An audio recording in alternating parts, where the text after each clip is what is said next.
ನಮಸ್ತೆ. ಬೆಂಗಳೂರು ದೂರದರ್ಶನ ಕೇಂದ್ರ ಪ್ರಾದೇಶಿಕ ಸುದ್ದಿ ವಿಭಾಗ ಪ್ರಸ್ತುತಪಡಿಸುವ ಚಂದನ ಮಂಥನ ಕಾರ್ಯಕ್ರಮಕ್ಕೆ ತಮ್ಮೆಲ್ಲರಿಗೂ ಆತ್ಮೀಯ ಸ್ವಾಗತ. ಇಂದಿನ ಚಂದನ ಮಂಥನ ಕಾರ್ಯಕ್ರಮದ ವಿಷಯ ಬಂದು ಬದಲಾಗ್ತಿರೋ ಜನಸಂಖ್ಯೆಯ ಚಿತ್ರಣ ಒಂದು ಅವಲೋಕನ. ಭಾರತದಲ್ಲಿ 68% ದುಡಿಯೋ ವರ್ಗ ಇದೆ. ಆದರೆ ಅದರ ಲಾಭಾಂಶವನ್ನು ಪಡೀಲಿಕ್ಕೆ ನಮ್ಮ ಬಳಿ ಇರುವಂತಹ ಒಂದು ಸಮಯ ಬಹಳ ಸೀಮಿತ ಅಂತ ಹೇಳಿ ಕುಟುಂಬ ಕಲ್ಯಾಣ ಇಲಾಖೆ ಸಮೀಕ್ಷೆಯನ್ನು ಹೊರಹಾಕಿದೆ. ದೇಶದ ಒಂದು ಚಿತ್ರಣ ತೆರೆಮರೆಯಲ್ಲಿ ಬದಲಾಗೋಗ್ತಾ ಇದೆ. ಜನನ ದರ ಕಡಿಮೆ ಆಗ್ತಾ ಇದೆ. ಜೀವಿತಾವಧಿ ಹೆಚ್ಚಾಗ್ತಾ ಇರೋದ್ರಿಂದ ವಯಸ್ಸಾದ ನಾಗರಿಕರ ಸಂಖ್ಯೆ ಹೆಚ್ಚಾಗ್ತಾ ಇದೆ ಅನ್ನುವಂಥ ಒಂದು ನಿಟ್ಟಿನಲ್ಲಿ ಒಂದು ಸಮೀಕ್ಷೆಯನ್ನು ಬಿಡುಗಡೆ ಮಾಡಿದೆ. ಜೊತೆಗೆ 2050ರ ವೇಳೆಗೆ ಇದು ದ್ವಿಗುಣ ಆಗ್ಬಿಡುತ್ತೆ ಅನ್ನುವಂಥ ಒಂದು ಅಂಕಿಅಂಶ ಪ್ರಕಟ ಆಗಿದೆ. ಈ ಬಗ್ಗೆ ಮಾತಾಡಲಿಕ್ಕೆ ನಮ್ಮೊಟ್ಟಿಗಿದ್ದಾರೆ ಸುಶೀಲಾ ಎಂಪಿ ಅವರು, ಹಿರಿಯ ಪತ್ರಕರ್ತರು. ಮೇಡಮ್, ಕಾರ್ಯಕ್ರಮಕ್ಕೆ ಆತ್ಮೀಯ ಸ್ವಾಗತ. ನಮಸ್ಕಾರ. ಈ ಹಿಂದೆ ಭಾರತ 1952ರಲ್ಲಿ ಕುಟುಂಬ ಯೋಜನೆ ಜಾರಿಗೆ ತರುತ್ತೆ, 2000ರಲ್ಲಿ ಜನಸಂಖ್ಯಾ ನಿಯಂತ್ರಣ ನೀತಿಯನ್ನ ಜಾರಿಗೆ ತರುತ್ತೆ. ಆದ್ರೆ ಈಗ ಜನನ ದರ ಕಡಿಮೆ ಆಗೋಗ್ತಾ ಇದೆ ಅಂತ ಚಿಂತಿಸ್ತಿರೋದು ಯಾಕೆ ಮೇಡಮ್? ಒಂದು ಕಾಲದಲ್ಲಿ ಜನಸಂಖ್ಯೆ ಹೆಚ್ಚುತ್ತಾ ಹೋದಷ್ಟು ದೇಶಗಳು ಗಾಬರಿ ಬಿದ್ದೋದು. ನಮಗೆ ಈ ಇಷ್ಟು ಮಟ್ಟಿನ ಜನಸಂಖ್ಯೆನ ನಿಭಾಯಿಸೋಕ್ಕಾಗುತ್ತಾ, ಅವರ ಹಸಿವು ಇತರ ಅಗತ್ಯಗಳನ್ನ ಪೂರೈಸೋಕ್ಕಾಗುತ್ತಾ ಅನ್ನೋ ಒಂದು ಆತಂಕ ಹುಟ್ಕೊಂಡ್ಬಿಡ್ತು. ಯಾಕೆಂದರೆ ನೋಡಿ, ನೆನಪಿರ್ಬೋದು, ನಮ್ಮ ಬೇಂದ್ರೆ ಅವ್ರು ಹೇಳ್ತಾರೆ 33 ಕೋಟಿ ಜನರು ಅನ್ನೋ ರೀತಿ ಅವ್ರ ಕವನದಲ್ಲಿ ಹೇಳಿರ್ತಾರೆ. ಮಕ್ಕಳಿವರೇ ನಮ್ಮ 33 ಕೋಟಿಯಲ್ಲಿ ಈಗ ನಾವು ತಲುಪಿರೋ 1.4 ಬಿಲಿಯನ್ ಸಂಖ್ಯೆಯಲ್ಲಿ ಹೆಚ್ಚಾಯಿತು. ಸೊ ಆ ಘಟ್ಟದಲ್ಲಿ 70-80ರ ದಶಕದಲ್ಲಿ ಸ್ವಲ್ಪ ದೇಶದಲ್ಲಿ ಸ್ವಲ್ಪ ಗಾಬರಿ ಹುಟ್ಕೊಳ್ತು, ನಮ್ಗೆ ಇದನ್ನು ನಿಭಾಯಿಸೋಕ್ಕಾಗುತ್ತಾ ಅಂತ. ಇದು ಎಲ್ಲ ಚೈನಾದಲ್ಲೂ ಆಯಿತು ಇದೇ ಥರ. ಸೊ ಆವಾಗ ಆತಂಕಕ್ಕೊಳಗಾಗಿ ಏನೇನೋ ಕ್ರಮಗಳು ಶುರು ಮಾಡಿಬಿಟ್ರು. ಕಂಟ್ರೋಲ್ ಮಾಡಬೇಕು, ಜನಸಂಖ್ಯೆ ಕಂಟ್ರೋಲ್ ಮಾಡಬೇಕು ಅಂತ. ಒಂದು ರೀತಿಯದು ಪ್ರಕೃತಿ ವಿರುದ್ಧವಾಗಿ ಹೋಯ್ತೋ ಏನೋ ಗೊತ್ತಲ್ಲ. ಎರಡೇ ಮಕ್ಕಳು, ನಾವಿಬ್ಬರು ನಮಗೆ ಎರಡೇ, ನಾವಿಬ್ಬರು ನಮಗಿಬ್ಬರು, ಆರತಿಗೊಬ್ಬಳು ಕೀರೆ, ಅದು ಭಾಳ ಪ್ರಚಾರ ಮಾಡಿಬಿಟ್ರು. ಆ ರೆಡ್ ಟ್ರಯಾಂಗಲ್ ಹಾಕ್ಬಿಟ್ಟು ಜನನೂ ಅದನ್ನು ಸೀರಿಯಸ್ ಆಗಿ ತಗೊಂಡ್ರು. ಹೌದಪ್ಪ, ದೇಶದ ಹಿತದೃಷ್ಟಿಯಿಂದ ನಾವು ಜನಸಂಖ್ಯೆ ಕಮ್ಮಿ ಮಾಡ್ಕೊಳ್ಬೇಕು ಅಂತ ಎಲ್ಲ 2 ಮಕ್ಕಳಿಗೆ ಸೀಮಿತಗೊಳ್ಸೋಕ್ಕೆ ಶುರು ಮಾಡಿದ್ರು. ಸೊ ನ್ಯಾಚುರಲಿ ಸ್ವಲ್ಪ ಇಳಿತ ಶುರು ಆಯಿತು. ಆ ಕಾಲಘಟ್ಟದಿಂದ ಇಳಿತ ಶುರು ಆಯಿತು. ಆ ಸಂದರ್ಭದಲ್ಲೇ ಸಂತಾನ ನಿಯಂತ್ರಣಕ್ಕೆ ಭಾಳ ಪ್ರಚಾರ ನಡೀತು. ಕ್ಯಾಂಪ್ಗಳೆಲ್ಲ ಮಾಡ್ತಿದ್ರು ಎಲ್ಲ ಕಡೆ. ಕುಟುಂಬ ಕಲ್ಯಾಣ, ಸಂತಾನ ಹರಣ ಚಿಕಿತ್ಸೆ ಅಂದ್ಕೊಂಡು ಕ್ಯಾಂಪ್ಗಳು ಊರೂರಲ್ಲಿ ಮಾಡಿದ್ರು. ಜನಗಳು ಪಾಪ ಅದಕ್ಕೆ ರೆಸ್ಪಾಂಡ್ ಮಾಡಿದ್ರು. ಅದು ವಿದ್ಯಾವಂತರು ಹೆಚ್ಚಿನ ರೀತಿ ಪ್ರತಿಕ್ರಿಯಿಸಿದ್ರು. ಅದು ಒಂದು ದೇಶದ ದೃಷ್ಟಿಯಿಂದಲೇ ಅಂತಲೂ ಅಲ್ಲ, ಅವ್ರಿಗೂ ಶಿಕ್ಷಣದ ಪರಿಣಾಮವಾಗಿ ಅದರ ಪ್ರಭಾವದಿಂದ ಇಲ್ಲ, ನಾವು ಮಕ್ಕಳನ್ನ ಕಮ್ಮಿ ಮಾಡಿಕೊಂಡ್ರೆ ನಾವು ಅವ್ರಿಗೆ ಉತ್ತಮವಾದ ಬದುಕು ಕೊಡ್ಬೋದು, ವಿದ್ಯಾಭ್ಯಾಸ ಚೆನ್ನಾಗಿ ಕೊಡ್ಬೋದು, ಒಳ್ಳೆ ಗುಣಮಟ್ಟದ ಬದುಕು ನೀಡ್ಬೋದು ಅವ್ರಿಗೆ ಅನ್ನೋ ಒಂದು ಪ್ರಜ್ಞೆ, ತಿಳುವಳಿಕೆ ಅನ್ಸೋಕ್ಕೆ ಶುರು ಆಯಿತು ತಂದೆ ತಾಯಿಗೆ ಅಥವಾ ಹೊಸದಾಗಿ ಮದುವೆ ಆದ ದಂಪತಿಗಳಿಗೆ. ಸೊ ಹಾಗಾಗಿ ಅವರು ಸ್ವಯಂ ನಿಯಂತ್ರಣ ಶುರು ಮಾಡಿಕೊಂಡ್ರು. ಇದರ ಪ್ರಭಾವ ಹಳ್ಳಿಗಳಲ್ಲಿ ಪ್ರಚಾರದ ಪ್ರಭಾವ ಜಾಸ್ತಿ ಆಯಿತು. ಸ್ವಲ್ಪ ವಿದ್ಯಾವಂತರಲ್ಲಿ ಅವರಲ್ಲೇ ಒಂದು ರೀತಿ ಅವೇರ್ನೆಸ್ ಶುರು ಆಯಿತು. ಸೊ ಹಾಗಾಗಿ ಎಲ್ಲರೂ ಕುಟುಂಬ ಯೋಜನೆ ಅದನ್ನು ಫಾಲೋ ಮಾಡೋಕ್ಕೆ ಶುರು ಮಾಡಿದ್ರು. ಆವಾಗ ಸ್ವಲ್ಪ ಇಳಿಮುಖ ಶುರು ಆಯಿತು. ಬಟ್ ಇದೊಂದೇ ಕಾರಣ ಅಲ್ಲ, ಇನ್ನೂ ಬೇಕಾದಷ್ಟು ಕಾರಣ ಇದೆ ಯಾತಕ್ಕೆ ಇದು ಹೀಗೆ ಇಳಿಮುಖ ಆಯಿತು ಅಂತ. ಅದನ್ನು ವಿವರಿಸ್ತಾ ಹೋಗ್ಬೋದು. ಒಂದು, ಹೆಣ್ಣುಮಕ್ಕಳು ಅವರಲ್ಲಿ ಒಂದು ರೀತಿ ಶಿಕ್ಷಣ ಮಟ್ಟ ಹೆಚ್ಚಿದಂಗೂ ಅವ್ರಿಗೆ ತಮ್ಮ ಸಂತಾನೋತ್ಪತ್ತಿ ಹಕ್ಕು ಅದರ ಅರಿವಾಯಿತು. ನಾವು ಸುಮ್ಮನೆ ಹೆರೋ ಯಂತ್ರಗಳಲ್ಲ, ನಮಗೂ ನಮ್ಮದೇ ಆದ ವ್ಯಕ್ತಿತ್ವ ಇದೆ, ನಮ್ಮದೇ ಆದ ಜೀವನ ಇದೆ, ನಮ್ಮ ಜೀವನ ನಾವು ಬದುಕಬೇಕು. ಮಕ್ಕಳು ವಿಪರೀತ ಮಾಡಿಕೊಂಡಷ್ಟು ನಮ್ಮ ಜೀವನಕ್ಕೆ ಅವಕಾಶವೇ ಇರೋದಿಲ್ಲ ಅನ್ನೋ ಒಂದು ತಿಳುವಳಿಕೆ, ಅರಿವು ಅವರಲ್ಲಿ ಮೂಡೋಕ್ಕೆ ಶುರು ಆಯಿತು. ಸೊ ಅವರೂ ನಮಗೆ ಮಕ್ಕಳು ಸಾಕು. ಮೊದಲೆಲ್ಲ ಒಂದೊಂದು ಕುಟುಂಬದಲ್ಲಿ 8-10 ಮಕ್ಕಳು ಇರ್ತಿದ್ರು. ಆ ತಾಯಂದಿರು ಪಾಪ ಅದನ್ನು ಹೆಂಗೆ ನಿಭಾಯಿಸಿದ್ರು ಬದುಕನ್ನ, ಅಲ್ಲಿ ಅವರ ಸ್ವಂತ ಬದುಕಿಗೆ ಅವಕಾಶವೇ ಇರಲಿಲ್ಲ. ಅವರು ಜಸ್ಟ್ ಹೆರೋ ಯಂತ್ರ ಆಗಿಬಿಟ್ಟಿದ್ರು. ಮತ್ತು ಆ ಪ್ರೋಸೆಸ್ಸಲ್ಲಿ ಸಾಕಷ್ಟು ಸಾವುಗಳಾಗ್ತಾಯಿತ್ತು. ಆವಾಗ ವೈದ್ಯಕೀಯ ಸೌಲಭ್ಯ ಎಷ್ಟಿರಲಿಲ್ಲ, ಮನೆಯಲ್ಲೇ ಹೆರಿಗೆ ಮಾಡೋದು. ಯಾರೋ ಪಾಪ ಇರೋದ್ರಲ್ಲಿ ಅದೃಷ್ಟವಂತರು 8-10 ಮಕ್ಕಳು ಹೆತ್ತೂ ಬದುಕು ಉಳಿದ್ರು. ಬಟ್ ಎಷ್ಟೋ ಜನ 2, 3, 4ನೇ ಹೆರಿಗೆನಲ್ಲೇ ಹೋಗ್ಬಿಟ್ಟವರಿದ್ದಾರೆ. ತುಂಬ ಇತ್ತು ಆವಾಗ. ತಾಯಂದಿರ ಸಾವು ಭಾಳ ನಡೀತಾ ಇತ್ತು ಆವಾಗ. ಒಂದು ರೀತಿ 50ರ ದಶಕ, ಅದಕ್ಕಿಂತ ಮುಂಚೆ ಅವೆಲ್ಲ ಭಾಳ ಸಾವುಗಳು ಆಯಿತು ತಾಯಂದಿರದು. ಸೊ ಯಾವಾಗ ಈ ಪ್ರಚಾರದ ಭರಾಟೆ ಜಾಸ್ತಿ ಆಯಿತೋ, ಮುಖ್ಯವಾಗಿ ಅವ್ರಿಗೆ ಶಿಕ್ಷಣದ ಒಂದು ಅವೈಲಬಿಲಿಟಿ ಇತ್ತಲ್ಲ, ಶಿಕ್ಷಿತರಾದಷ್ಟು ಕಪಲ್ಗಳು, ದಂಪತಿಗಳೇ ಇಬ್ಬರು ಯೋಚಿಸೋಕೆ ಶುರು ಮಾಡಿದ್ರು. ಹೆಣ್ಮಕ್ಳು ಇನ್ನೂ ಹೆಚ್ಚು ಅಸರ್ಟ್ ಮಾಡಿಕೊಂಡ್ರು. ಓಕೆ, ಈ ಜನಸಂಖ್ಯಾ ಬೆಳವಣಿಗೆ ಗ್ರಾಫನ್ನು ನೋಡ್ತಾ ಬಂದರೆ 1921ರಲ್ಲಿ ಏರಿಕೆ ಇರುತ್ತೆ, 1981ರಲ್ಲಿ ಇಳಿಕೆ ಆಗುತ್ತೆ. ಈ ವ್ಯತ್ಯಾಸಕ್ಕೆ ಕಾರಣ ಏನು? ಅದೇ ಆ ಅವಧಿನಲ್ಲೇ ಇವೆಲ್ಲ ಆಗಿದ್ದು. ಆ ಅವಧಿನಲ್ಲೇನೆ ಒಂಥರ ದೇಶಗಳು ಹೆದರಿಬಿಟ್ಟು ನಾಯಕರುಗಳು, ಜನಸಂಖ್ಯೆ ವಿಪರೀತ ಆಗೋಗ್ತಾ ಇದೆ, ನಮ್ಗೆ ನಿಭಾಯಿಸೋಕ್ಕಾಗಲ್ಲ ಅಂತ ಆವಾಗ ಈ ಕಾರಣಕ್ಕೆ ಪ್ರಚಾರಗಳು ಮಾಡಿದ್ರು. ಅದನ್ನು ಜನ ಸೀರಿಯಸ್ ಆಗಿ ತಗೊಂಡ್ರು. ಮತ್ತು ಶಿಕ್ಷಣ ಮಟ್ಟನ ಹೆಚ್ಚಿದ್ರಿಂದ ದಂಪತಿಗಳು ಯೋಚಿಸೋಕೆ ಶುರು ಮಾಡಿದ್ರು. ನಾವು ಮಕ್ಕಳಿಗೆ ಉತ್ತಮ ಇದು ಕೊಡಬೇಕು ಅಂದರೆ ನಾವು ನಿಯಂತ್ರಿಸ್ಕೊಳ್ಬೇಕು, ಅಂದರೆ 1-2 ಮಕ್ಕಳಿಗೆ ಸೀಮಿತ ಆಗಬೇಕು ಅಂತ. ಸೊ ಅದೆಲ್ಲ ಇನ್ನೂ ಕೆಲವು ಕಾರಣಗಳು ಇದ್ದಾವೆ ಅದರಲ್ಲಿ. ಅವೆಲ್ಲ ಕಾರಣದಿಂದ 81ರ ದಶಕದಲ್ಲಿ ಸ್ವಲ್ಪ ಇಳಿತ ಶುರು ಆಯಿತು. ಅದೇ ಕಾರಣನೇ ಆಗುತ್ತೆ ಅದು. ಓಕೆ, ಒಟ್ಟು ಫಲವತ್ತತೆ ದರ 2035ರ ವೇಳೆಗೆ ಈಗಿರೋದಕ್ಕಿಂತ ಕಡಿಮೆ ಆಗಿಬಿಡುತ್ತೆ ಅನ್ನುವಂಥ ಒಂದು ಅಂಕಿಅಂಶ ಬಿಡುಗಡೆಯಾಗಿದೆ. ಏನು ಹೇಳ್ತೀರಿ ಮೇಡಮ್? ಹೌದು, ಇವಾಗಿಂದ ನಮ್ಮ ಫಲವಂತಿಕೆ ಪ್ರಮಾಣ ನೋಡಿದ್ರೇ ಒಂದು ದೇಶದ ಒಂದು ಜನಸಂಖ್ಯೆ ಆರೋಗ್ಯಕರ ಸ್ಥಿತಿಯಲ್ಲಿ ಇರಬೇಕು ಅಂದರೆ 2.1 ಪ್ರಮಾಣ ಇರಬೇಕು. ಆದರೆ ಈಗ ಅದು 2, ಆ 0.1 ಕಮ್ಮಿ ಆಗಿಬಿಟ್ಟಿದೆ. ನಮಗೆ 1 ಪಾಯಿಂಟ್ ಅಂದರೆ ಏನು ಮಹಾ ಅನಿಸ್ಬೋದು, ಬಟ್ ಒಟ್ಟಾರೆ ಒಂದು ದೇಶದ ಜನಸಂಖ್ಯೆ ಲೆಕ್ಕ ಹಾಕಿದಾಗ ಆ 0.1 ಅದು ದೊಡ್ಡ ಸಂಖ್ಯೆ ಆಗೋಗುತ್ತೆ. ಅದು ಹಳ್ಳಿಗಳಲ್ಲಿ 2.1 ಇದೆ, 2.1ನಲ್ಲೇ ಜನಸಂಖ್ಯೆ ಇದೆ. ನಗರಗಳಲ್ಲಿ ಅದು ಭಾಳ ಕಮ್ಮಿ ಆಗಿಬಿಟ್ಟಿದೆ. ಸುಮಾರು 1.9ಕ್ಕೇನೋ ಇಳಿದು ಬಿಟ್ಟಿದೆ. ಅದು ಕರ್ನಾಟಕದಲ್ಲಂತೂ 1.8ಕ್ಕೆ ಇಳಿದಿದೆ. ಸೊ ಅದು ಆರೋಗ್ಯಕರವಾದ ಒಂದು ಪ್ರಮಾಣ ಅಲ್ಲ. ಸೊ ಹಾಗಾಗಿ ಎಲ್ಲ ಒಂಥರ ಆತಂಕದಲ್ಲಿದ್ದಾರೆ. ಮುಂದೆ ಏನಾಗುತ್ತೆ, ನಮಗೆ ದುಡಿಯೋ ಕೈಗಳು ಕಮ್ಮಿ ಆಗೋಗುತ್ತೆ, ಮತ್ತು ಒಂದು ಆರೋಗ್ಯಕರ ಮಟ್ಟ ಇಲ್ಲ ಅಂದಾಗ ಸಹಜವಾಗಿ ಎಲ್ರಿಗೂ ಒಂಥರ ಚಿಂತೆ ಆಗುತ್ತೆ. ಈ ಗ್ರಾಫಿಂದ ಈಗ ಎಲ್ರಿಗೂ ಒಂಥರ ಎಚ್ಚೆತ್ಕೊಂಡಿದ್ದಾರೆ. ಇದು ದೇಶ ವಿದೇಶಗಳಲ್ಲೂ ಈ ಪ್ರಾಬ್ಲಮ್ ಇದೆ. ನಮಗಿಂತ ಹೆಚ್ಚು ಪ್ರಾಬ್ಲಮ್ ಅವ್ರು ಫೇಸ್ ಮಾಡ್ತಾ ಇದ್ದಾರೆ, ಎದುರಿಸ್ತಾ ಇದ್ದಾರೆ. ಈಗ ಕರ್ನಾಟಕ ಮಟ್ಟಿಗೆ ಬರೋದಾದರೆ, ಕರ್ನಾಟಕದಲ್ಲಿ ಏನು ಕರ್ನಾಟಕ ಯುವ ರಾಜ್ಯ, ಆದರೆ 18 ವರ್ಷ ವಯಸ್ಸಿಗಿಂತ ಕಡಿಮೆ ಇರುವಂಥ ಮಕ್ಕಳ ಸಂಖ್ಯೆ ಕ್ರಮೇಣವಾಗಿ ಕಡಿಮೆ ಆಗ್ತಾ ಇದೆ ಅಂತ ಹೇಳಲಾಗ್ತಾ ಇದೆ. ಏನು ಹೇಳ್ತೀರಿ? ನಾವು ಉತ್ತರ ಭಾರತದ ಇದು ರಾಜ್ಯಗಳಿಗೆ ಹೋಲಿಸಿದ್ರೆ ದಕ್ಷಿಣ ಭಾರತದಲ್ಲಿ ಸ್ವಲ್ಪ ಅಭಿವೃದ್ಧಿ ಜಾಸ್ತಿ ಇದೆ, ಪ್ರಗತಿ ಜಾಸ್ತಿ ಇದೆ. ಶೈಕ್ಷಣಿಕ ಮಟ್ಟ ಕೂಡ ಸ್ವಲ್ಪ ಇದರೊಳಗಿದೆ. ಮತ್ತು ನಮ್ಮದು ಈ ದಕ್ಷಿಣ ಕರ್ನಾಟಕ ಅಂತೂ ಒಂದು ಕಾಲದಲ್ಲಿ ಮಾದರಿ ಮೈಸೂರು ಸಂಸ್ಥಾನ ಅನಿಸ್ಕೊಂಡಿದ್ದಷ್ಟು ತುಂಬ ಅಭಿವೃದ್ಧಿ ಕಂಡ ರಾಜ್ಯ ನಮ್ಮದು. ಸೊ ಅದರೆಲ್ಲರ ಪರಿಣಾಮವಾಗಿ ಆವಾಗಲೇ ನಾಲ್ವಡಿ ಅವರುಗಳೆಲ್ಲ ಕುಟುಂಬ ಕಲ್ಯಾಣ ಯೋಜನೆ ಅವೆಲ್ಲ ಪ್ರಚಾರ ಮಾಡಿದರು. ಸೊ ಅದರದೆಲ್ಲ ಪರಿಣಾಮವಾಗಿ ಕರ್ನಾಟಕದಲ್ಲಿ ಸ್ವಲ್ಪ ಜನಸಂಖ್ಯೆ ಕಮ್ಮಿ ಆಗ್ತಾ ಬಂತು. ಇಲ್ಲಿ ಏನು ವಿಪರ್ಯಾಸ ಅಂದರೆ, ನೀವು ಶಿಕ್ಷಣ ಹೆಚ್ಚಿದಷ್ಟು, ವಿದ್ಯಾವಂತರಾದಷ್ಟು ಇಲ್ಲಿ ಫಲವಂತಿಕೆ ಕಮ್ಮಿ ಆಗ್ತಾ ಇದೆ. ಅದು ಒಂಥರ ವಿರೋಧಾಭಾಸ. ಅಲ್ಲಿ ಶಿಕ್ಷಣ ಹೆಚ್ಚುತ್ತಾ ಇದೆ, ಇಲ್ಲಿ ಫಲವಂತಿಕೆ ಕಮ್ಮಿ ಆಗ್ತಾ ಇದೆ. ನಮ್ಮ ಕರ್ನಾಟಕದಲ್ಲಿ ಒಂದು ಮುಂದುವರೆದ ರಾಜ್ಯ ನಮ್ಮದು. ಸೊ ಆ ಮುಂದುವರಿಕೆ ಅಂದ ತಕ್ಷಣ ಇಲ್ಲಿ ಫಲವಂತಿಕೆನೂ ಕಮ್ಮಿ ಆಗ್ತಾ ಇದೆ. ಸೊ ಈ ಕಾರಣದಿಂದ ಕರ್ನಾಟಕದಲ್ಲಿ ಕಮ್ಮಿ ಆಗಿದೆ. ಕರ್ನಾಟಕದಲ್ಲಿ ಹಂಗೆ ಗ್ರಾಮೀಣ ಪ್ರದೇಶದಲ್ಲಿ ಪರವಾಗಿಲ್ಲ, ಅಲ್ಲಿ ಏನೇನೋ ಸಂಪ್ರದಾಯಬದ್ಧವಾದ ನಂಬಿಕೆಗಳು ಇನ್ನೂ ಅಲ್ಲಿ ಉಳ್ಕೊಂಡು ಬಂದಿದ್ದಾವೆ. ಆ ಕಾರಣದಿಂದ ಮತ್ತು ಕೃಷಿ ಪ್ರಧಾನ ನಮ್ಮ ಹಳ್ಳಿಗಳ ಕಡೆ ಅಂದರೆ ಕೃಷಿ ಪ್ರಧಾನ ಜೀವನ ತಾನೆ. ಸೊ ಅವ್ರುಗಳಿಗೆ ದುಡಿಯೋ ಕೈ ಹೆಚ್ಚಿದ್ದಷ್ಟು ಅವ್ರಿಗೆ ಅನುಕೂಲ. ಸೊ ಹಾಗಾಗಿ ಗ್ರಾಮೀಣ ಪ್ರದೇಶದಲ್ಲಿ ನಮ್ಮದು ಕರ್ನಾಟಕದಲ್ಲೂ ಪರವಾಗಿಲ್ಲ ಅನ್ನೋ ಹಂಗಿದೆ. ಬಟ್ ನಗರ ಪ್ರದೇಶದಲ್ಲಿ ಕಮ್ಮಿ ಆಗಿದೆ.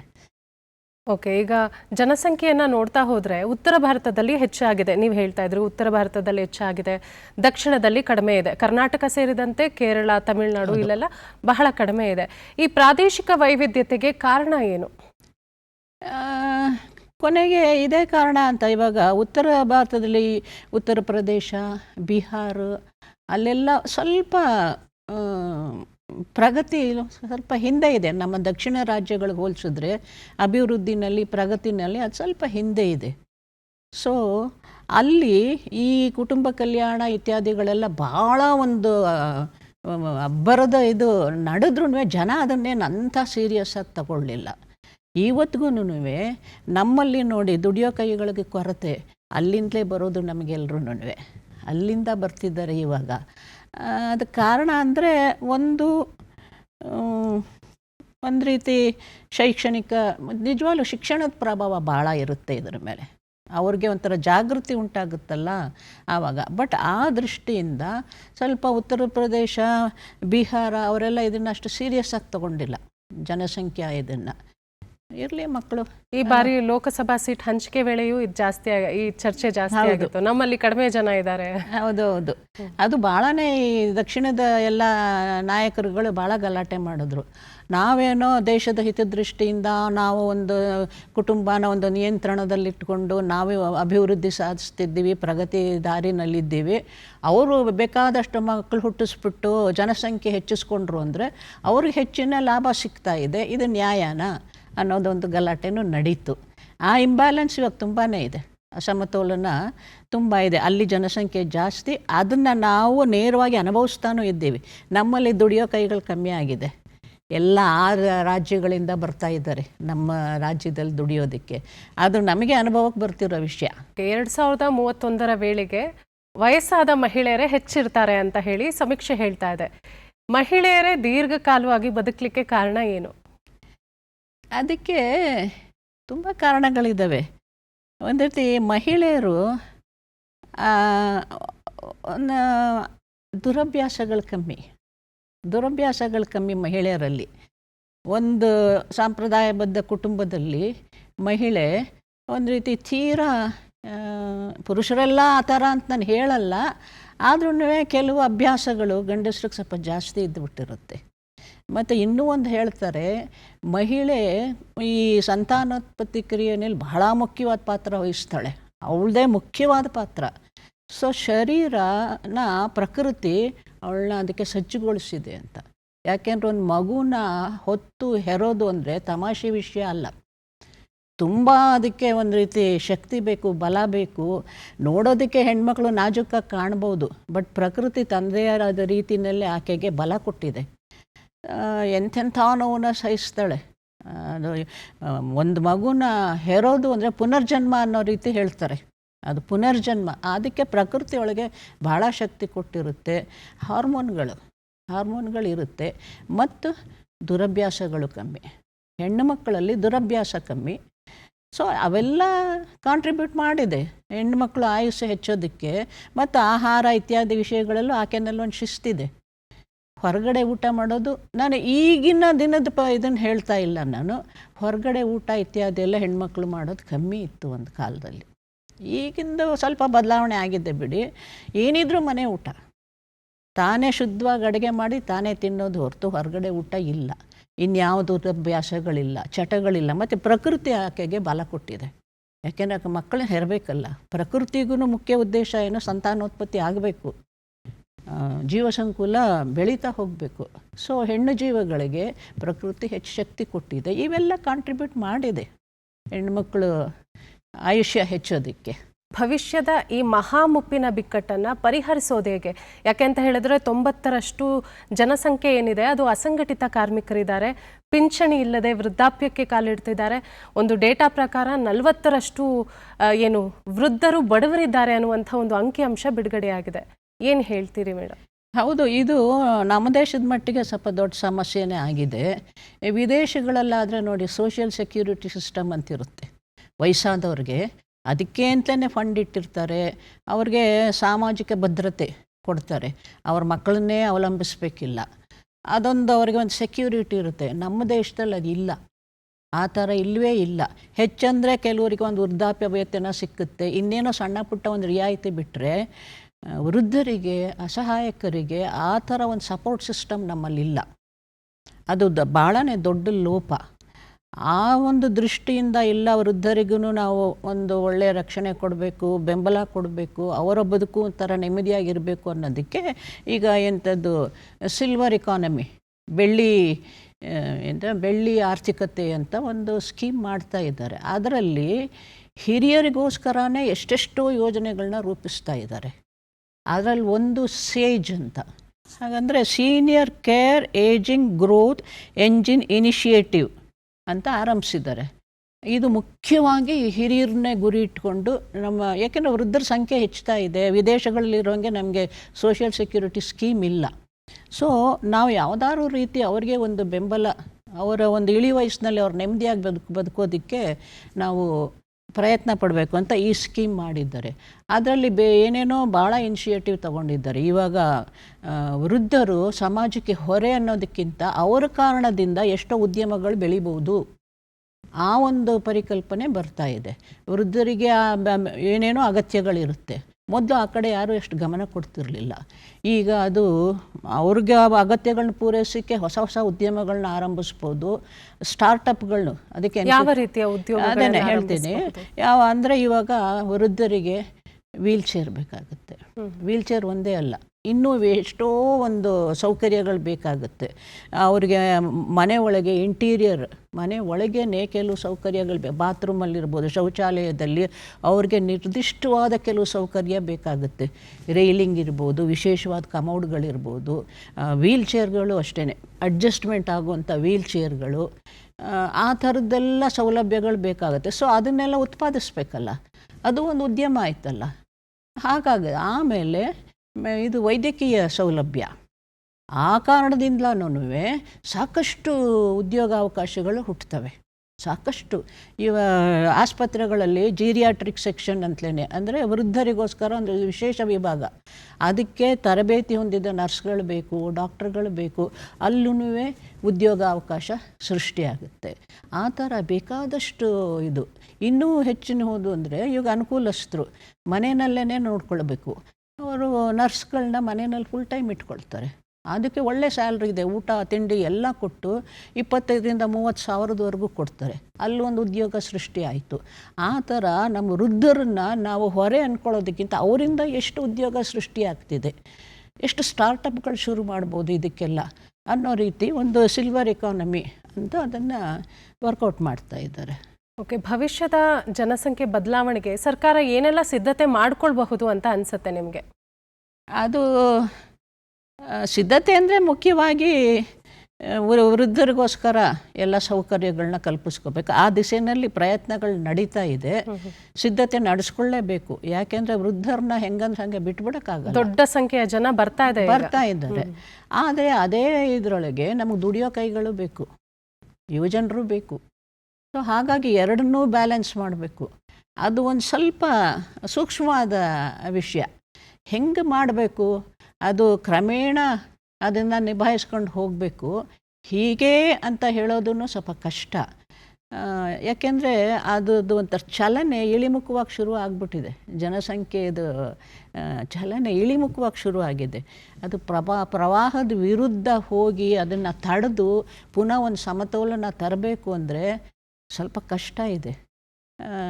ಬಟ್ ಪ್ರಯತ್ನಗಳು ಮಾಡಲೇಬೇಕು, ಉದಾಸೀನ ಮಾಡೋಕ್ಕಾಗಲ್ಲ. ಜಪಾನ್, ಚೀನಾ ಮತ್ತು ಯುರೋಪ್ನ ಅನೇಕ ರಾಷ್ಟ್ರಗಳು ಇದೇ ರೀತಿಯಾದಂಥ ಪರಿಸ್ಥಿತಿಗಳನ್ನು ಎದುರಿಸ್ತಿದೆ.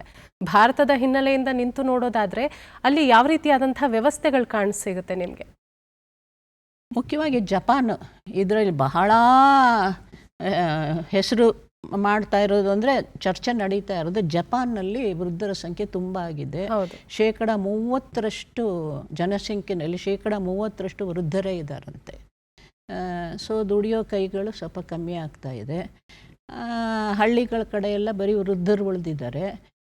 ಯುವ ಜನರೆಲ್ಲ ನಗರಕ್ಕೆ ವಲಸೆ ಹೋಗ್ತಾ ಇದ್ದಾರೆ. ಜಪಾನ್ ಒಂಥರ ಈಗ ಬಿಕ್ಕಟ್ಟಿನಲ್ಲಿ ಸಿಕ್ಕೊಂಡಿದೆ. ಹಾಗಂತ ಅವರು ವಯಸ್ಸಾದವ್ರನ್ನ ಬಿಟ್ಟುಕೊಟ್ಟಿಲ್ಲ, ಅವ್ರಿಗೆಲ್ಲ ರೀತಿ ಸೌಕರ್ಯ ಕೊಟ್ಟು ಚೆನ್ನಾಗಿ ನೋಡ್ಕೊಳ್ತಿದೆ. ಆದರೆ ಈ ಸಮಸ್ಯೆ ಅವ್ರನ್ನ ಫೇಸ್ ಮಾಡ್ತಾ ಇದ್ದಾರೆ. ಅದೊಂಥರ ಪ್ರವಾಹದ ವಿರುದ್ಧ ಈಜೋ ಒಂದು ಪರಿಸ್ಥಿತಿ ಆಗಿದೆ ಇವಾಗ ಎಲ್ಲ ದೇಶಗಳಿಗೂ. ಜಪಾನ್ ಮುಂಚೂಣಿಯಲ್ಲಿದೆ. ಇನ್ನೊಂದು ಚೈನಾ. ಚೈನಾ ಅಂತೂ ಭಾಳ ವಿಪರೀತಕ್ಕೆ ಹೋಗ್ಬಿಡ್ತು. ಜನಸಂಖ್ಯೆ ನಿಯಂತ್ರಣ ಮಾಡಬೇಕು ಅಂದ್ಬಿಟ್ಟು ದೊಡ್ಡ ಅನಾಹುತ ಆಗೋಯ್ತು. ಕುಟುಂಬಕ್ಕೆ ಒಂದೇ ಮಗು ಅಂದ್ಬಿಟ್ಟು ಈಗ ಅವ್ರು ಸಬ್ಸಿಡಿ ಕೊಡ್ತಾ ಇದ್ದಾರೆ, ಮಕ್ಕಳನ್ನ ಮಾಡ್ಕೊಳ್ಳಿ ಅಂತ ನಾವು ನೋಡ್ಕೊಳ್ತೀವಿ ಅಂತ ಹೇಳಿ ಸರ್ಕಾರನೇ ಹೇಳ್ತಾ ಇದೆ, ಉತ್ತೇಜಿಸ್ತಾ ಇದೆ. ದೊಡ್ಡ ಅನಾಹುತ ಆಗೋಯ್ತು ಆವಾಗ ಏನಾಯಿತು ಅಂದರೆ, ಒಂದೇ ಮಗು, ಅಲ್ಲೂ ನಮ್ಮ ದೇಶದ ಹಿಂಗೆ ಗಂಡು ಮಕ್ಕಳು ಭ್ರಮೆ ಜಾಸ್ತಿ. ಸರಿ, ಒಂದೇ ಮಗು, ಹೆಣ್ಮಕ್ಳು ಹುಟ್ರೆ ಅದನ್ನು ಸಾಯಿಸೋ ಮಟ್ಟಿಗೂ ಹೋಗಿದ್ದಾರೆ, ಸಾಯಿಸಿದ್ದಾರೆ ಎಷ್ಟೋ ಕಡೆ. ಯಾಕೆಂದರೆ ಒಂದು ಮಗು ಹೆಣ್ಮಗಳು ಇದೆ ಅಂದ್ಬಿಟ್ರೆ ನಮ್ಗೆ ಇನ್ನೊಂದು ಮಗುಗೆ ಅವಕಾಶ ಇಲ್ವಲ್ಲ. ಹೆಣ್ಮಕ್ಳದ್ದು ಭಾಳ ಶಿಶು ಹತ್ಯೆ ನಡೆದಿದೆ, ಬರೀ ಗಂಡ್ಮಕ್ಳು ಬೇಕು ಅಂದ್ಕೊಂಡು. ಅದೆಲ್ಲ ಮುಂದಿನ ದಶಕಗಳಲ್ಲಿ ಅದರ ಪರಿಣಾಮ ಕಾಣಕ್ಕೆ ಶುರು ಆಯಿತು. ಹೆಣ್ಣುಮಕ್ಕಳು ಕಮ್ಮಿ ಆಗಿದ್ದಾರೆ, ಗಂಡು ಮಕ್ಕಳು ಒಂದೇ ಕುಟುಂಬಕ್ಕೆ ಒಂದೇ ಮಗು ಅಂದಾಗ ಆ ಸಂಖ್ಯೆನೂ ಕಮ್ಮಿ ಆಯಿತು. ಈಗ ಚೈನಾ ಬಹಳ ಪ್ರಯತ್ನ ಪಡ್ತಿದೆ, ಏನೇನೋ ಪ್ರೋತ್ಸಾಹದ ಕ್ರಮಗಳು ತಗೊಂಡು, 2ನೇ ಮಗುಗೆ ಇಷ್ಟು ದುಡ್ಡು ಕೊಡ್ತೀವಿ, 3ನೇ ಮಗುಗೆ ಇಷ್ಟು ದುಡ್ಡು ಕೊಡ್ತೀವಿ ಅಂದ್ಕೊಂಡು. ಕೆಲವರು ಇವಾಗ ಹುಟ್ಟಿದಾಗ ನೀವು ಒಂದಷ್ಟು ದುಡ್ಡು ಕೊಟ್ಬಿಡ್ತೀರ, ಜೀವಮಾನ ನಾವು ನೋಡಬೇಕು ಆ ಮಗುನ, ಆವಾಗ ಯಾವಾಗ ಸರ್ಕಾರ ಇರುತ್ತೆ ಅನ್ನೋ ಬಗ್ಗೆ ಆ ಥರನೂ ಟೀಕೆಗಳು ಬರ್ತಾಯಿದೆ. ಒಟ್ಟಿನಲ್ಲಿ ಚೈನಾ ಹೋರಾಡ್ತಾ ಇದೆ. ಜಪಾನ್ ಅಂತೂ ಭಾಳ ಮುಂಚೂಣಿನಲ್ಲಿದೆ. ಚೈನಾ ಅದೇ ಹಾದಿಲಿ ನಮ್ಮ ದೇಶನೂ ಇದೆ. ಇವಾಗ ಜನನ ಪ್ರಮಾಣ ಕುಸಿತ ಆಗ್ತಾ ಇರುವಂಥದ್ದು ಅಭಿವೃದ್ಧಿಯ ಸಂಕೇತನ ಅಥವಾ ಅಪಾಯನ? ಯಾಕೆಂತ ಹೇಳಿದ್ರೆ ಚೀನಾನ ಬಿಟ್ಟು ನಾವು ಜನಸಂಖ್ಯೆಯಲ್ಲಿ ಮುಂಚೂಣಿಯಲ್ಲಿದ್ದೀವಿ, ನಾವು ಅಭಿವೃದ್ಧಿ ಹೊಂದುತ್ತಾ ಇರುವಂತಹ ರಾಷ್ಟ್ರ. ನೀವೇನು ಹೇಳ್ತೀರಿ? ಇದು ಒಂಥರ ಹೀಗೆ ಅಂತ ಹೇಳೋಕ್ಕಾಗಲ್ಲ. ಯಾಕೆಂದರೆ ನಮ್ಮಲ್ಲಿ ಅಭಿವೃದ್ಧಿ ಪರಿಕಲ್ಪನೆಯೇ ಒಂಥರ, ಇಡೀ ನಮ್ಮ ಭೂಮಂಡಲದಲ್ಲಿ ಅಭಿವೃದ್ಧಿ ಅನ್ನೋದು ಬರೀ ಮನುಷ್ಯ ಕೇಂದ್ರಿತ ಆಗಿಬಿಟ್ಟಿದೆ. ಸೊ ಈ ಪ್ರಕೃತಿ ಇರೋದೇನೆ ಮನುಷ್ಯನ ಸುಖಕ್ಕೆ, ಮನುಷ್ಯನ ಅನುಕೂಲಕ್ಕೆ. ಆ ಥರನೇ ಒಂದು ಪರಿಕಲ್ಪನೆ. ಏನು ಸುಖ ಮೆಟೀರಿಯಲಿಸ್ಟಕ್ಕೆಲ್ಲ, ಭೌತಿಕ, ಬರೀ ಲೌಕಿಕ. ಆ ಒಂದು ಅಭಿವೃದ್ಧಿ ಪರಿಕಲ್ಪನೆ ನಮ್ಮಲ್ಲಿ ಬೆಳೆದು ಬಿಟ್ಟಿದೆ. ಆ ಪ್ರೋಸೆಸ್ಸಲ್ಲಿ ಪ್ರಕೃತಿಯ ನಾಶ ಆಗ್ತಾಯಿದೆ. ಸೊ ನಾವು ಬರೀ ನಮ್ಮ ದೇಶಗಳ ದೃಷ್ಟಿಯಿಂದ ನೋಡಿದಾಗ, ಅಯ್ಯೋ ಅಭಿವೃದ್ಧಿ, ನಮಗೆ ದುಡಿಯೋಕ್ಕೆ ಜನ ಬೇಕು, ನಮಗೆ ಜನಸಂಖ್ಯೆ ಹೆಚ್ಚಬೇಕು, ಆ ಒಂದು ಸುಖದ ಕಲ್ಪನೆಯಲ್ಲಿ ಭೌತಿಕ ಲೌಕಿಕ ಕಾರಣಗಳಾಗಿ ಒಂದು ಕಾಡು ಕಡಿತಾ ಇದ್ದಾರೆ, ನದಿಗಳೆಲ್ಲ ಕಲುಷಿತ ಆಗ್ತಾ ಇದೆ, ಮೈನಿಂಗ್, ಬೆಟ್ಟ ಗುಡ್ಡಗಳನ್ನೆಲ್ಲ ಕಡ್ದು ಹಾಕ್ತಿದ್ದಾರೆ. ಈ ಮನುಷ್ಯನ ಅಭಿವೃದ್ಧಿ ಹುಚ್ಚಿನಲ್ಲಿ ಪ್ರಕೃತಿಗೆ ದೊಡ್ಡ ಹೊಡೆತ ಬೀಳ್ತಾ ಇದೆ ತುಂಬ. ಹಾಗಾಗಿ ಅಭಿವೃದ್ಧಿ ಅನ್ನೋದು ಒಂದು ಪರಿಕಲ್ಪನೆನೇ ಈಗ ಬದಲಾಯಿಸಬೇಕು ಅಂತ ಒಂದು ಎಲ್ಲ ಕಡೆಯಿಂದ ಮಾತುಗಳು ಬರ್ತಾ ಇದ್ದಾವೆ. ಅಭಿವೃದ್ಧಿ ಅಂದರೆ ಏನು? ನೀವು ದೊಡ್ಡ ದೊಡ್ಡ ಕಟ್ಟಡ, ಕಾಡೆಲ್ಲ ಕಡಿದ್ಬಿಟ್ಟು ದೊಡ್ಡ ಕಟ್ಟಡ ಕಟ್ಕೊಂಡು ನಿಮಗೆ ಬೇಕಾದ ಐಷಾರಾಮಿ ಬದುಕು ಸೃಷ್ಟಿಸ್ಕೊಳ್ಳೋದು ಅಭಿವೃದ್ಧಿನ? ಆ ಪರಿಕಲ್ಪನೆ ಚೇಂಜ್ ಆಗಬೇಕು. ಮನುಷ್ಯನ ಈ ಒಂದು ಆಸೆಯಿಂದ ಬೇರೆ ಜೀವ ಸಂಕುಲ ಎಲ್ಲ ಒಂದು ರೀತಿ ವಿನಾಶ ಶುರು ಆಗಿದೆ. ಗಾಂಧೀಜಿ ಒಂದು ಕಡೆ ಹೇಳಿದ್ದಾರೆ, ಪ್ರಕೃತಿ ಆಸೆನ ಪೂರೈಸ್ಬೋದು, ಆದರೆ ದುರಾಸೆನ ಪೂರೈಸೋಕ್ಕಾಗೋದಿಲ್ಲ ಅಂತ. ಈಗ ಮನುಷ್ಯ ಒಂದು ರೀತಿ ದುರಾಸೆ ಮಟ್ಟದಲ್ಲಿ ಇದೆ. ಅವನ ಬದುಕು ಇದ್ದಷ್ಟು ಬೇಕು, ಸೌಲಭ್ಯ ಬೇಕು, ಸೌಕರ್ಯ ಬೇಕು. ಪ್ರಕೃತಿ ಅದರ ಹೊಡೆತ ಅನುಭವಿಸ್ತಾ ಇದೆ. ನನಗನ್ಸುತ್ತೆ ಪ್ರಕೃತಿ ತನ್ನದೇ ರೀತಿಯಲ್ಲಿ ಒಂದು ರೀತಿ ನಿಯಂತ್ರಣ ಸಾಧಿಸೋಕ್ಕೆ ಹೊರಟಿದೆ ಅಂತ. ಪ್ರಕೃತಿ ಕಣ್ಣಿಗೆ ಕಾಣೋ ಒಂದು ಕಡೆ ಇರೋ ಒಂದು ಮೂರ್ತ ರೂಪ ಏನಿಲ್ಲ ಅದಕ್ಕೆ, ಅದೊಂಥರ ಅಗೋಚರವಾದ ಶಕ್ತಿ. ಅದಕ್ಕೆ ಗೊತ್ತು ಹೆಂಗೆ ಕಂಟ್ರೋಲ್ ಮಾಡಬೇಕು, ನಿಯಂತ್ರಣ ಮಾಡಬೇಕು ಅಂತ. ಪ್ರಕೃತಿಗೆ ಮನುಷ್ಯನೂ ಒಂದೇ, ಬೇರೆ ಜೀವಿಗಳು ಒಂದೇ, ಎಲ್ಲ ಪ್ರಕೃತಿ ಮಕ್ಕಳೇ. ಆದರೆ ಮನುಷ್ಯನ ಜನಸಂಖ್ಯೆ ವಿಪರೀತ ಆಗ್ಬಿಟ್ಟಿದೆ. ದೇಶದ ದೃಷ್ಟಿಯಿಂದ ನಾವು ಅಂತೀವಿ ಹೌದು ನಮಗೆ ಬೇಕು ಅಂತ. ನೀವು ಒಟ್ಟಾರೆ ದೃಷ್ಟಿ ನೋಡಿದಾಗ ಇದು ಬೇರೆ ಇದಕ್ಕೆ ಹೊಡೆತ ಕೊಡ್ತಾ ಇದೆ, ಬೇರೆ ಜೀವ ಸಂಕುಲದ ನಾಶಕ್ಕೆ ಕಾರಣ ಆಗ್ತಾ ಇದೆ. ಸೊ ಪ್ರಕೃತಿ ತನ್ನದೇ ರೀತಿ ಎಲ್ಲೋ ನಿಯಂತ್ರಣ ಸಾಧಿಸೋಕ್ಕೆ ಹೊರಟಿರಬೇಕು ಅಂತ ನನಗನ್ಸುತ್ತೆ. ಓಕೆ, ಭಾರತದಲ್ಲಿ ಜನಸಂಖ್ಯೆ ಹೆಚ್ಚಿರುವಂಥ ಸಂದರ್ಭದಲ್ಲೇ ನಾವು ಯಾಕೆ ಅಂದರೆ ವಯೋಸಹಜ ಸಮಸ್ಯೆಯ ಬಗ್ಗೆ ಗಮನ ಹರಿಸ್ಬೇಕು ಅಂತ ಅನಿಸುತ್ತೆ ನಿಮಗೆ? ಹೌದು, ಖಂಡಿತ. ಅದಕ್ಕೇನೆ ನಾನು ಹೇಳಿದೆ, ಜೀರಿಯಾಟ್ರಿಕ್ ಅನ್ನೋದೇ ಒಂದು ದೊಡ್ಡ ವಿಷಯ ಆಗಿದೆ, ಅಧ್ಯಯನದ ವಿಷಯ ಆಗಿದೆ. ವೈದ್ಯಕೀಯ ಶಿಕ್ಷಣದಲ್ಲೂ ಜೀರಿಯಾಟ್ರಿಕ್ ಅನ್ನೋದೇ ಒಂದು ಸ್ಪೆಷಲ್ ಇದಿದೆ. ಅವ್ರಿಗೆ ವಿಶೇಷವಾದ ರೀತಿ ಚಿಕಿತ್ಸೆ ಬೇಕಾಗುತ್ತೆ, ಔಷಧಿಗಳು ಬೇಕಾಗುತ್ತೆ. ಅವ್ರನ್ನ ಟ್ರೀಟ್ ಮಾಡೋದೇ ಬೇರೆ ರೀತಿ. ನಾವು ಜನರಿಗೆ ಸಾಮಾನ್ಯವಾಗಿ ನಾವು ಜನರಿಗೆ ಕೊಡೋ ಚಿಕಿತ್ಸೆಗಿಂತ ಅವ್ರಿಗೆ ಭಿನ್ನವಾಗಿ ಬೇಕಾಗುತ್ತೆ. ಸೊ ಹಾಗಾಗಿ ಅದಕ್ಕೆ ಈಗ ಹೆಚ್ಚಿನ ಗಮನ ಕೊಡ್ತಾ ಇದ್ದಾರೆ.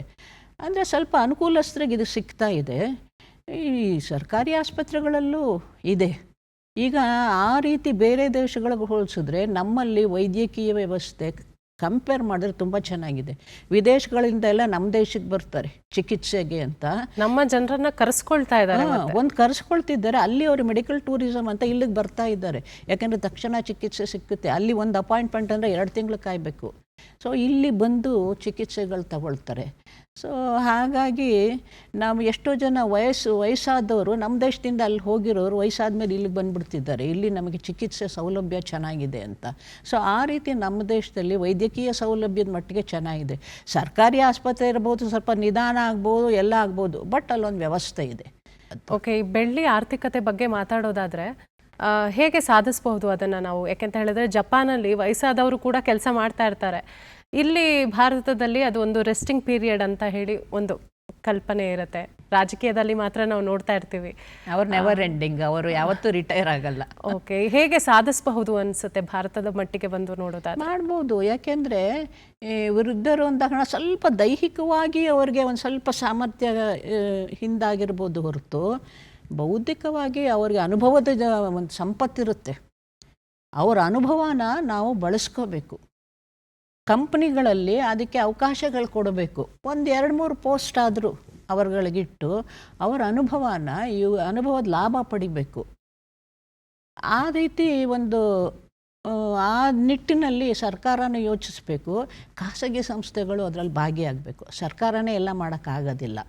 ಖಾಸಗಿ ಸಂಸ್ಥೆಗಳು ಈ ವಿಷಯದಲ್ಲಿ ತುಂಬ ಮಾಡ್ಬೋದು.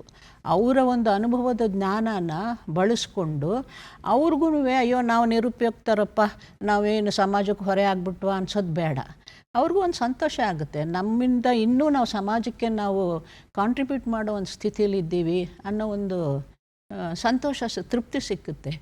ಆ ನಿಟ್ಟಿನಲ್ಲಿ ಯೋಚಿಸಬೇಕು. ಮತ್ತು ಅದೇ ಸ್ಟಾರ್ಟಪ್ಗಳಿಗೆ ಗೌರ್ಮೆಂಟೇ ತುಂಬ ಇವಾಗ ಪುಷ್ ಕೊಡ್ತಾ ಇದೆ. ಸಿಲ್ವರ್ ಎಕಾನಮಿ ಸ್ಕೀಮಲ್ಲಿ ಅವರ ಅಗತ್ಯಗಳನ್ನ ಪೂರೈಸೋದಕ್ಕೆ, ಹೊಸ ಹೊಸ ಉದ್ಯಮಗಳನ್ನ ಆರಂಭಿಸೋದಕ್ಕೆ ಇದು ಪ್ರೋತ್ಸಾಹ ಕೊಡ್ತಾ ಇದೆ ಸ್ಟಾರ್ಟಪ್ಗಳು. ಈ ಪರ್ಟಿಕ್ಯುಲರ್ ಈ ಫೀಲ್ಡಲ್ಲಿ ಕೆಲಸ ಮಾಡೋದಕ್ಕೆ ಸ್ಟಾರ್ಟಪ್ಗಳಿಗೆ ಪ್ರೋತ್ಸಾಹ ಕೊಡ್ತಿದೆ. ಈ ಸಿಲ್ವರ್ ಎಕಾನಮಿನಲ್ಲಿ ಅದು ಬರುತ್ತೆ. ಓಕೆ ಓಕೆ, ಏನೆಲ್ಲ ಇದೆ ಸಿಲ್ವರ್ ಎಕಾನಮಿಯಲ್ಲಿ? ಮೇನ್ಲಿ ಮೆಡಿಕಲ್ ಫೆಸಿಲಿಟಿ ಮತ್ತು ಅವ್ರಿಗೆ ಅಗತ್ಯ ಇರೋ ಉಪಕರಣಗಳು. ಹೇಳಿದ್ನಲ್ಲ, ಅದು ವೀಲ್ ಚೇರ್ ಇರ್ಬೋದು, ಲಿಫ್ಟ್ಗಳು, ಮನೆಯಲ್ಲಿ ಲಿಫ್ಟ್ ಅನುಕೂಲತೆ ಇರೋವ್ರಿಗೆ ನಾನು ಹೇಳೋದು, ಲಿಫ್ಟ್ಗಳು ಬೇಕಾಗುತ್ತೆ, ಅದನ್ನು ಶುರು ಮಾಡ್ಬೋದು. ಮತ್ತು ಮೆಟ್ಲು ಹತ್ತಕ್ಕಾಗಲ್ಲ ಅವ್ರಿಗೆ. ಸೊ ಮೆಟ್ಲು ಹತ್ತೋದಕ್ಕೆ ಒಂದು ಕುರ್ಚಿನಲ್ಲಿ ಕೂರಿಸ್ಕೊಂಡು ಒಂದು ಬಟನ್ ಒತ್ತಿದ್ರೆ ಕುರ್ಚಿ ಮೇಲಕ್ಕೆ ಹೋಗುತ್ತೆ. ಸೊ ಆ ಥರದ್ದೆಲ್ಲ ನೀವು ತಯಾರಿ ಮಾಡ್ಬೋದು ಉತ್ಪನ್ನಗಳನ್ನ. ತಂತ್ರಜ್ಞಾನನ ಹೆಚ್ಚು ಚೆನ್ನಾಗಿ ಬಳಸ್ಕೊಂಡು, ಆಮೇಲೆ CCTV. ಈಗ ಎಲ್ಲೋ ವಿದೇಶದಲ್ಲಿ ಇರ್ತಾರೆ ಮಕ್ಕಳುಗಳು, ಅಥವಾ ಬೇರೆ ಊರಲ್ಲಿ ಇರ್ತಾರೆ, ಒಂದೇ ಜೊತೆಯಲ್ಲಿದ್ದರೂ ಕೆಲಸಕ್ಕೆ ಹೋಗಿರ್ತಾರೆ. ಸೊ ಮನೆಯಲ್ಲಿ CCTV ಇವಾಗ ಹಾಕೋದು ವೃದ್ಧರಿಗೋಸ್ಕರನೇ CCTVಗಳು ಮನೆಯಲ್ಲಿ ಹಾಕಿಸ್ತಾ ಇದ್ದಾರೆ. ಅದು ಒಂದು ಉದ್ಯಮ ಅಲ್ವಾ? ಸೊ ಆ ಥರ ತಂತ್ರಜ್ಞಾನ ಅವಲಂಬಿತವಾದ ಎಷ್ಟೋ ಫೀಲ್ಡ್ಗಳಿದ್ದಾವೆ. ಅದಕ್ಕೆ ಹೆಚ್ಚು ಒತ್ತು ಕೊಡ್ತಾ ಇದ್ದಾರೆ. ನೀವು ಇಂತಿಂಥ ಫೀಲ್ಡಲ್ಲಿ ಕೆಲಸ ಮಾಡ್ಬೋದು, ಸ್ಟಾರ್ಟಪ್ ಶುರು ಮಾಡಿ, ಇದಕ್ಕೆ ಬೇಡಿಕೆ ಇದೆ ಅಂತ ಈ ಥರ ಫೀಲ್ಡ್ಗಳಲ್ಲಿ. ಆಮೇಲೆ ನರ್ಸಿಂಗ್ ಕೇರ್ ಬೇಕೇ ಬೇಕಲ್ಲ ಅವ್ರು ನೋಡ್ಕೊಳ್ಳೋದಕ್ಕೆ. ಆ ರೀತಿ ಎಲ್ಲ ಒಂದು ರೀತಿ ಮಾರ್ಗದರ್ಶನ ಮಾಡ್ತಾ ಇದೆ. ಮೇನ್ಲಿ ಸಿಲ್ವರ್ ಇಕಾನಮಿನಲ್ಲಿ ಉತ್ಪಾದನೆಗೆ ಒತ್ತು ಕೊಡ್ತಾ ಇದೆ ವೃದ್ಧರಿಗೋಸ್ಕರ. ಮೇಡಮ್, ಕಾರ್ಯಕ್ರಮದಲ್ಲಿ ಭಾಗಿಯಾಗಿ ಸಾಕಷ್ಟು ಮಾಹಿತಿಯನ್ನು ನಮಗೆ ತಿಳಿಸ್ಕೊಟ್ರಿ. ಧನ್ಯವಾದ ಮೇಡಮ್. ನಿಮಗೂ ಧನ್ಯವಾದ. ಯುವ ಭಾರತ ತೆರೆಮರೆಯಲ್ಲಿ ವೃದ್ಧಾಪ್ಯದತ್ತ ಮುಖ ಮಾಡ್ತಾ ಇದೆ ಅನ್ನುವಂಥ ಒಂದು ನಿಟ್ಟಿನಲ್ಲಿ ನಡೆದಂತಹ ಸಮೀಕ್ಷೆ ಕುರಿತಾಗಿ ಸಾಕಷ್ಟು ವಿಸ್ತಾರವಾಗಿ ನಾವು ಮಾತಾಡಿದ್ವಿ. ಇದು ಕುಟುಂಬ ವ್ಯವಸ್ಥೆಯಿಂದ ಹಿಡಿದು ಸಾಮಾಜಿಕವಾಗಿ, ಆರ್ಥಿಕವಾಗಿ, ಮಾರುಕಟ್ಟೆ ಮೇಲೆ ಯಾವ ರೀತಿಯಾದಂಥ ಪರಿಣಾಮ ಬೀರ್ತಾ ಇದೆ ಎಲ್ಲದರ ಬಗ್ಗೆ ತಿಳಿಸ್ಕೊಟ್ವಿ. ನಿಮಗೆ ಮಾಹಿತಿಪೂರ್ಣವಾಗಿತ್ತು ಅಂತ ಭಾವಿಸ್ತೀನಿ. ಮತ್ತೆ ಭೇಟಿಯಾಗೋಣ. ಸತ್ಯ, ಸಮರ್ಥ, ಸಂಪೂರ್ಣ ಸುದ್ದಿಗಾಗಿ ನೋಡ್ತಾ ಇರಿ ಚಂದನ ವಾರ್ತೆ. ಧನ್ಯವಾದ. ನಮ್ಮ ಚಂದನ ಮಂಥನ ಕಾರ್ಯಕ್ರಮವನ್ನು ನೀವು DD ಚಂದನ ನ್ಯೂಸ್ ಯೂಟ್ಯೂಬ್, ಇನ್ಸ್ಟಾಗ್ರಾಮ್, ಫೇಸ್ಬುಕ್ ಹಾಗೆ X ಖಾತೆಯಲ್ಲೂ ಕೂಡ ವೀಕ್ಷಿಸಬಹುದು.